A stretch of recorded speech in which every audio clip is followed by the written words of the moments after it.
Hey guys, Blood and Water on Netflix. I have a lot to say about this one. Let's get started. Spoiler alert. Let's talk Puleng. Puleng over here is a real Nancy Drew. She couldn't put two clues together if the two clues was CL and UE. All that time hanging out with Fikile, and the only genetic evidence she managed to steal is a dirty tampon. So all those shots they were taking together at parties, you couldn't swipe a shot glass? The tampon was the only thing. That makes complete sense. Like you couldn't even pull a, hey, you've got some hair on your sweater. Let me get that for you.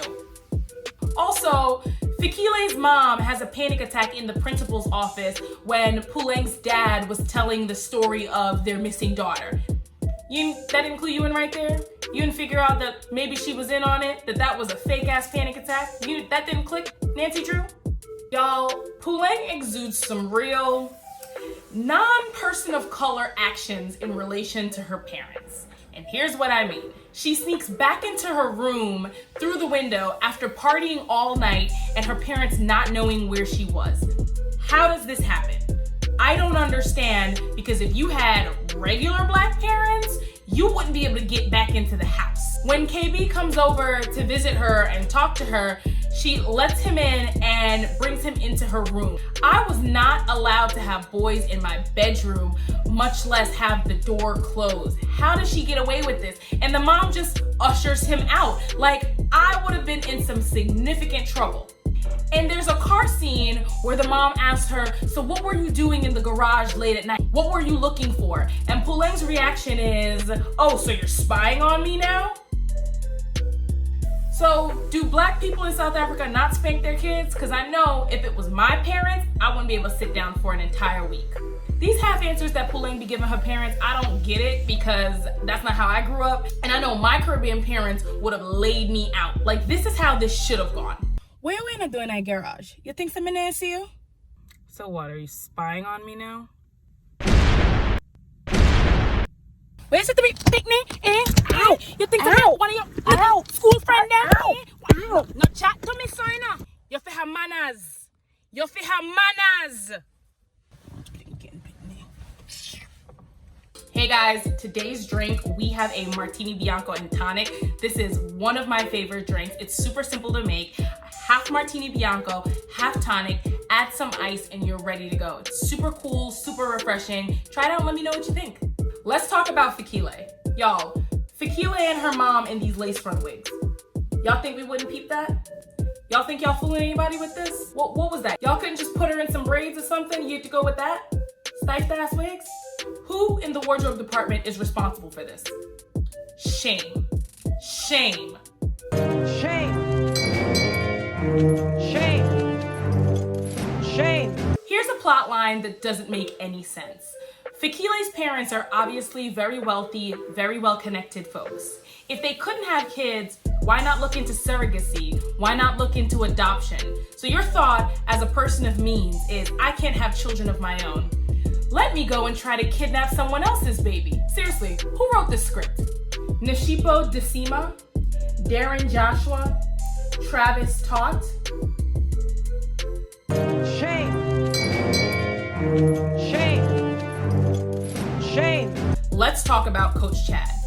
You mean other than his pedophiling ass? Oh no, we're gonna talk about that. How smart is this guy?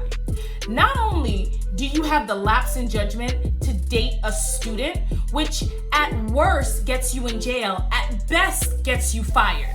Not smart at all, but you have evidence laying around everywhere. You have text conversations on your phone that you don't delete. You have the nerve to meet up at parties where other people who attend the same school can see you guys together. You even have the nerve to keep photographic evidence of your relationship on your school computer? And I love that his solution is just to delete the photos off of the school computer. Sir, you know that there's such a thing called the recycling bin. You know that when you delete something, it doesn't get permanently deleted, that you also have to go into the recycling bin and delete those pictures as well. Why would you even keep it on the school computer? They don't even need your permission to search it because it's their property. It's not even on your phone, which then they would need a warrant. Not even smart. If the principal didn't give him a heads up they were investigating this, he would have 100% been caught. Coach Chad has got to be the most stupidest pedophile ever. And I know that most stupidest is not grammatically correct, but I needed a superlative for the superlative. My prayer is that every single real life pedophile is just as stupid as Coach Chad, because that way we can much easily catch them and much better protect our little boys and girls. Overall, I'm really happy with this show. I am super excited for the amount of South African shows that are being aired on Netflix. Between Blood and Water and other shows like Queen Sono, we really are seeing the amount of creativity and artistry that South Africa has to offer, and I'm super excited about that and want to support that. So I will definitely be watching season 2. I do think that there is some issues with some plot lines and storylines that don't necessarily make sense, but I'm hoping that as this show matures, that those are some things that'll really work itself out in season 2 and onwards. Big shout out to Esther Ira and Lisa Noche, who requested that I do this Blood and Water review. Thank you guys for subscribing to my channel and for watching my videos. If any of you would like a shout out in my next video, find me in the comments or on social media, make a request for what you want to see me review, and if I do that review, you will get a shout out as well. Until next time. And that's it, guys. That's my take on Blood and Water. If you like the show, let me know what you think. I'd love to hear if you agree, disagree with anything I had to say. Until next time. Once again, guys, thank you for watching. This has been so much fun to produce. I'm Candice James, and this has been another episode of Candy and Popcorn.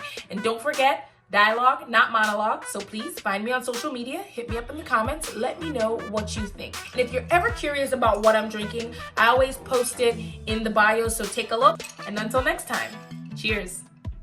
Guys, I also want to make it really clear that this video does not advocate for violence or child abuse. This is simply showing the cultural differences surrounding child rearing and child disciplining. So again, no child abuse, no violence was ever advocated in this video. Stay blessed.